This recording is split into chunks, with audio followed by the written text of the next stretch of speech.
American president Franklin D Roosevelt ఈ nuclear weapon test రిజల్ట్ని స్వయంగా చూడడంతో ఇంకా జపాన్ కూడా ఎంతకీ లొంగకపోవడంతో న్యూక్లియర్ వెపన్ని ప్రయోగించాలని డిసైడ్ అయ్యారు.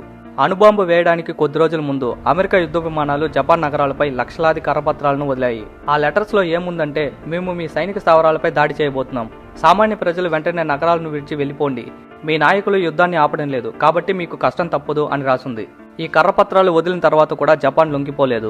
అమెరికా న్యూక్లియర్ వెపన్ని ప్రయోగించడానికి కొన్ని పర్టికులర్ లొకేషన్స్ ని ఎంచుకుంది. కొండ ప్రదేశాలు ఎక్కువగా ఉండకూడదు, ఫ్లాట్ గా ఉండాలి, అలాగే జపాన్ సైనిక స్థావరాలు ఎక్కువగా ఉండాలి. హిరోషిమా, కొకురా అనే 2 లొకేషన్స్ లో ఈ న్యూక్లియర్ వెపన్ని ప్రయోగించాలని డిసైడ్ అయ్యారు. హిరోషిమా జపాన్ మిలిటరీ బేస్ కి 2వ ప్రధాన కార్యాలయం. అక్కడే పెద్ద నేవల్ పోర్ట్ ఉంది. సైనిక సరఫరా డిపోలు కూడా ఉన్నాయి.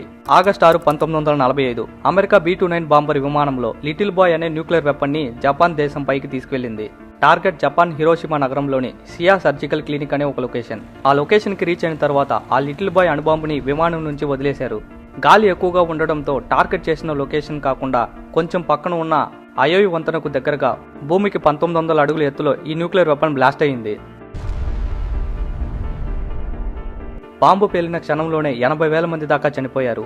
ఆ బాంబు పేలినప్పుడు టెంపరేచర్ 30,000 డిగ్రీ సెంటీగ్రేడ్కు చేరింది. ఆ టెంపరేచర్ వల్ల చుట్టుపక్కల ఉన్న వాళ్ళు ఆవిరైపోయారు. Hiroshima, Nagasaki nuclear attack.